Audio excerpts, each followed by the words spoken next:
저희는 한일 갈등 타파 연대에서 나왔습니다. 예, 한 달에 한 번씩 원래는 셋째 주에 오는데 오늘은 둘째 주에 왔습니다. 예, 저희도 일정 변경이 있어서 오늘도 나눔의 집 앞에서 최근에 대법의 중요한 판단이 나왔습니다. 저는 한타련 대표 최대표입니다. 지난달 중순경에 대법원에서 나눔의 집과 국민권익위원회 사이에 중요한 판단이 있었어요. 그게 바로 뭐냐면 나눔의 집의 횡령 등 비리 사건에 대해서 그동안 내부 고발자들이 많은 핍박을 받았습니다. 여러분들 잘 아시다시피 지금은 이 나눔의 집에 내부 고발자들이 없어요. 세상에서 표현하는 걸로 하자면 밀려나거나 쫓겨나거나 이렇게 된 거예요. 그래서 현재는 내부 고발자들과 나눔의 집 측은 잡다한 쟁송 사건으로 소송에 휘말려 있습니다. 그래서 맨 마지막에 지금 문제는 그동안에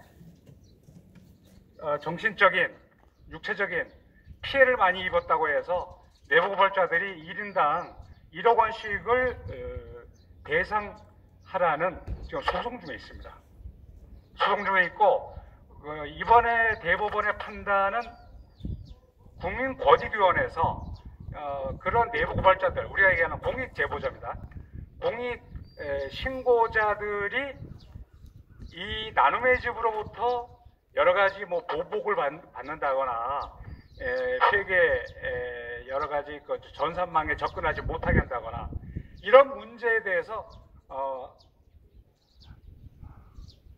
권익위에서 내부 고발자를 보호하는 명령을 내렸어요. 그랬는데 나눔의 집에서는 그거 문제 있다. 그러니까 법원에서 사법부에서 국민권익위원회가 내부 고발자의 편을 드는 거에 대해서 문제를 제기한 거예요. 그랬더니 대법원에서 아니다. 나눔의 집이 틀렸다. 나눔의 집에서 횡령 등 여러 가지 사기나 이런 혐의죠. 그러니까 후원금을 정당한 데 사용하지 않는다 이런 건데 여기에 대해서 원인 자체가 나눔의 집에 있는 것이지 내부 고발자 문제가 아니다. 그러니까 국민권익위원회의 내부 고발자 보호 조치는 정당하다 이렇게 나온 거예요. 요즘 사실 이 법원의 판단 참 기대하기가 어려운 세상입니다. 여러분들 아시겠지만 법원에도 이상한 사람들이 많이 들어가 있어요. 판사 중에는 특정 편향된 이념을 가진 사람들, 이런 사람들이 판사를 하고 있는 경우가 많아서 이 재판 결과를 우리는 기대하기 굉장히 힘들었습니다. 그런데 이번에 대법원에서 훌륭한 판단이 나온 거예요. 그렇다면 이 문제가 공익 신고자들의 문제로 그냥 끝나는 문제냐? 이게 아니란 말이에요. 여러분들 보시다시피 바로 여기에 써 있는 역사관 있죠. 일본군 위안부 역사관.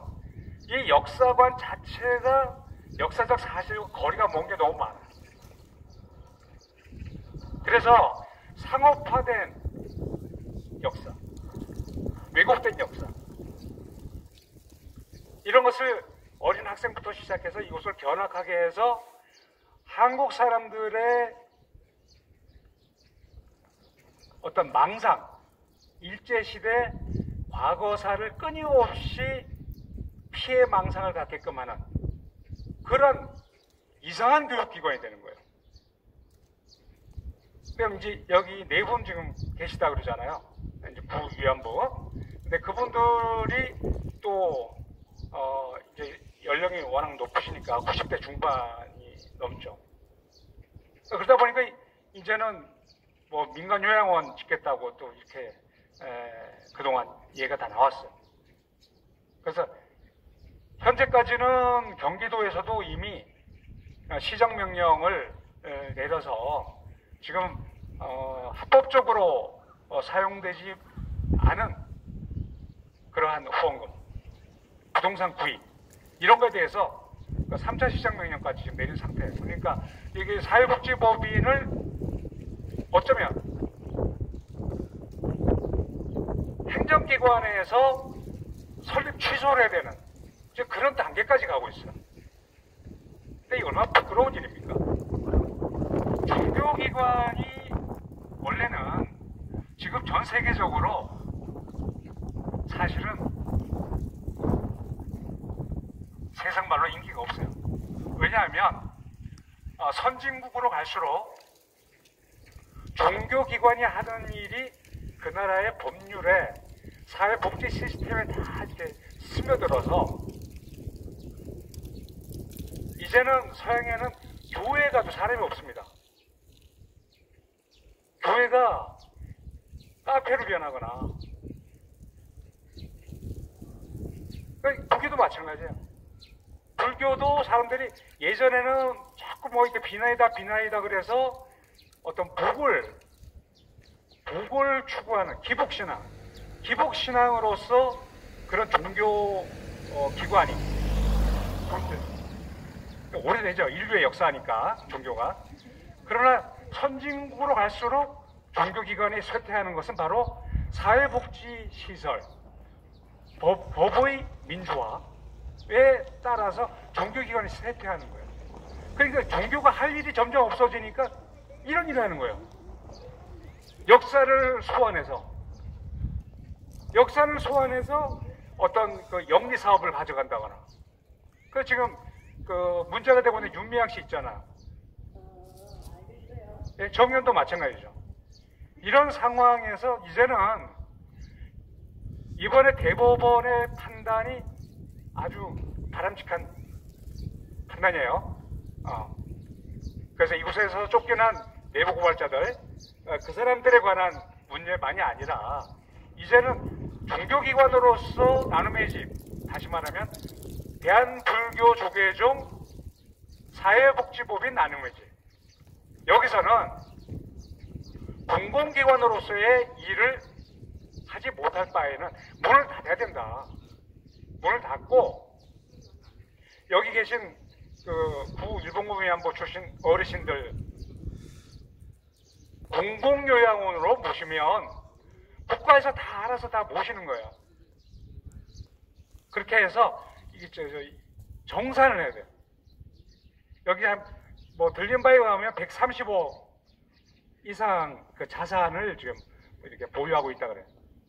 이런 거 그렇잖아요. 예. 부처님이 탐진치라를 했잖아요. 예? 예, 탐욕. 이거 제일 큰 문제입니다. 근데 종교기관에서 탐욕을 가지면 어떡하겠다는 거예요. 그러니까 정의연은 기독교 쪽이 많아요. 거기는 예수님의 가르침하고 저 반대로 이상한 짓을 하다가 윤미향이가 걸린 거예요. 여기는 또 조계종이니까 불교잖아.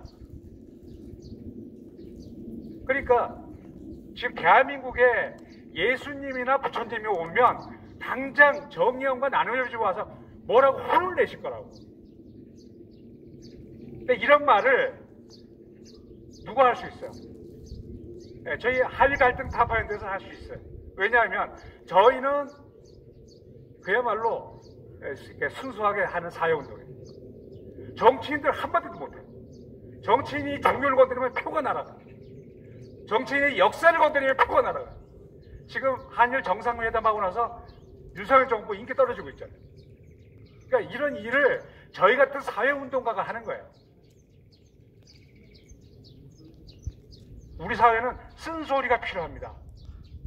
사탕 발린 같은 소리는 잠시 지나가는 거예요.